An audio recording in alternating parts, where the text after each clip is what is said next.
ఇష్టం లేకుండా తాళి కట్టావని ఏడ్చే రకం కాదు నేను. జుట్టు పట్టుకొని ప్రేమలోకి ఈడ్చే రకం. ముసలోడువై చచ్చేంత వరకు ప్రేమించు.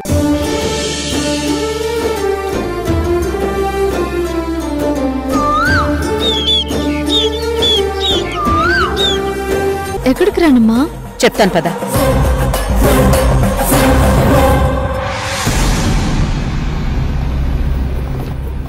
ప్రియా, ముందు కుడిక లోపలి పెట్టి పద. ఎందుకు రానమ్మా? ఎందుకంటే నువ్వు ఇంటికి కాబోయే కోడలివి.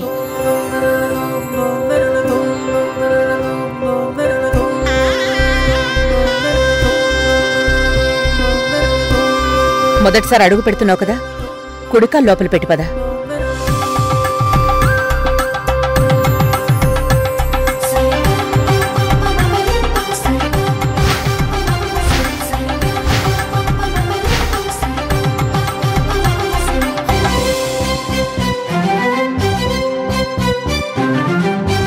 Welcome Ranamma, welcome.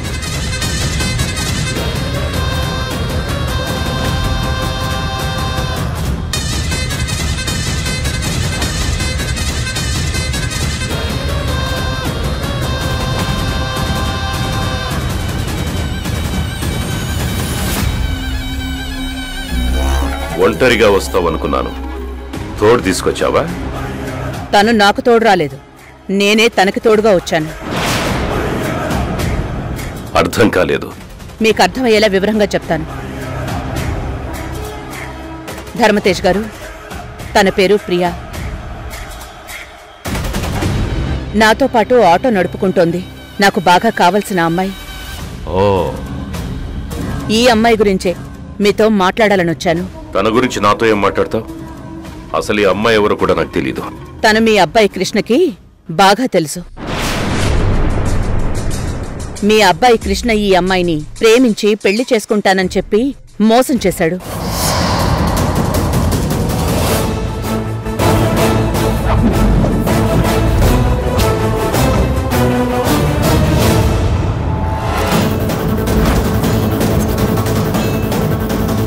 వాట్? అవును ధర్మతేజ్ గారు, మీకు జరిగిందంతా చెప్పాలి.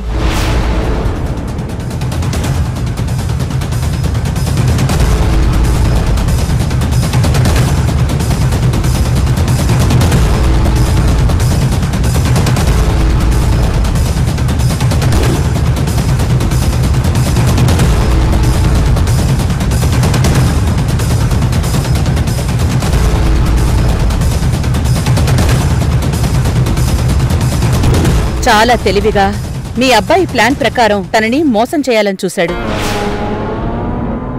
చివరికి తన ఫోన్లో కూడా తన ఫోటో లేకుండా డిలీట్ చేశాడు.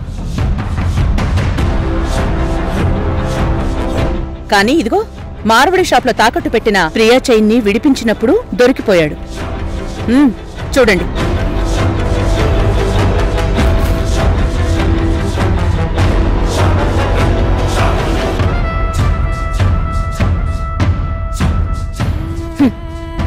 ప్రియని ప్రేమ పేరుతో మోసం చేయడానికి తాకట్టు పెట్టిన గొలుసును తీసుకొచ్చాడు. కాని ఈ గొలుసే తన మోసాన్ని పట్టించింది. మనం కళ్ళు మూసుకుని ప్రపంచం గుడ్డిది అనుకుంటే అంతకు మించిన మూర్ఖత్వం ఇంకేదీ ఉండదు ధర్మతేజ్ గారు. ఇప్పుడు మీరేమంటారు? ఇన్ని చెప్పిన వాళ్ళు నేనేం చేయాలో కూడా మీరే చెప్పండి. పెద్ద మనసు చేసుకుని వీళ్ళిద్దరికీ పెళ్లి చేయండి. ప్రియని మీ ఇంటి కోడల్ని చేసుకోండి.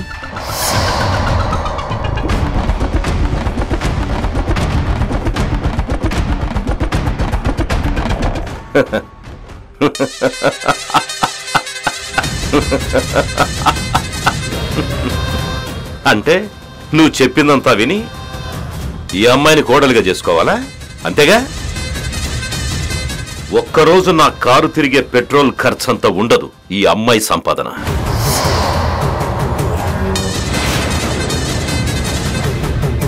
ఇలాంటి మనిషిని నా ఇంటి కోడలుగా చేసుకోవాలా?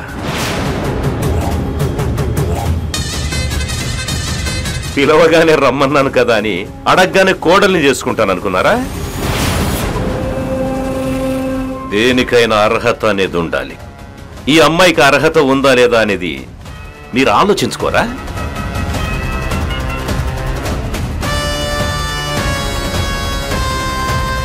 ధర్మతేజ్ గారు, మీరేనా ఇలా మాట్లాడుతోంది? అవును, నేనే.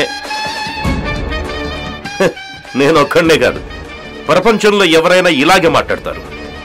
ఇంకా చెప్పాలంటే మీరే పోలీస్ స్టేషన్కు కోర్టుకు వెళ్ళినా కూడా ఇలాగే మాట్లాడతారు.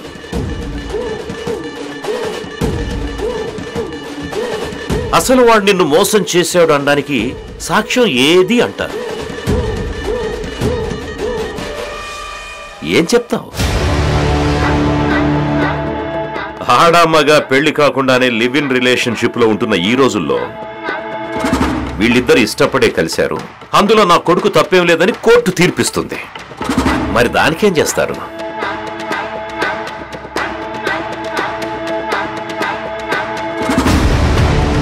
ధర్మతేజ్ గారు, మీరు చాలా మంచి మనిషి అనుకున్నాను.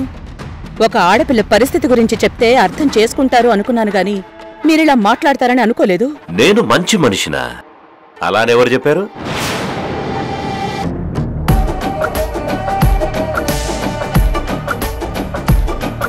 నిజానికి నా స్థానంలో ఉన్న ఏ వ్యక్తి అయినా ఇలాగే మాట్లాడతాడు.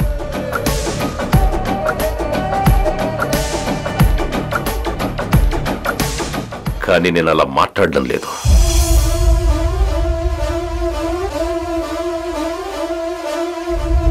ఏంటలా చూస్తున్నారు? నేను మీరు అనుకున్నంత దుర్మార్గుణ్ణి కాదు రాణమ్మా.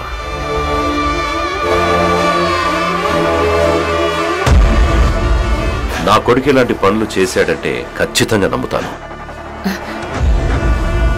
ఎందుకంటే వాడేంటో నాకు తెలుసు. ఇప్పటి వరకు వాడు ఎంతో మంది ఆడపిల్లల జీవితాలతో ఆడుకున్నాడు. ఏదో ఒకరోజు ఎవరో ఒకళ్ళు ఇలా ఇంటికొచ్చి నిలదీస్తారని నేనెప్పుడూ అనుకున్నాను. ఇప్పటికి నువ్వు వచ్చావు.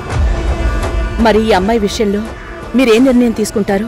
నువ్వొచ్చి అడిగావు కాబట్టి ఖచ్చితంగా ఈ అమ్మాయికి న్యాయం చేస్తాను.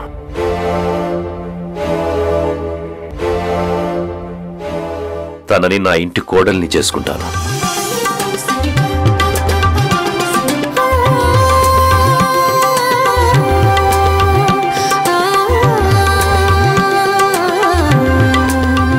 కానీ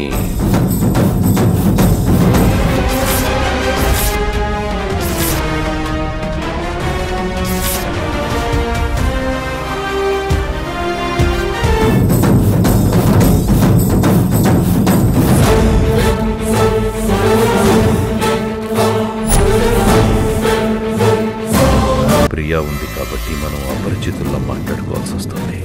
తప్పదు. చెప్పండి.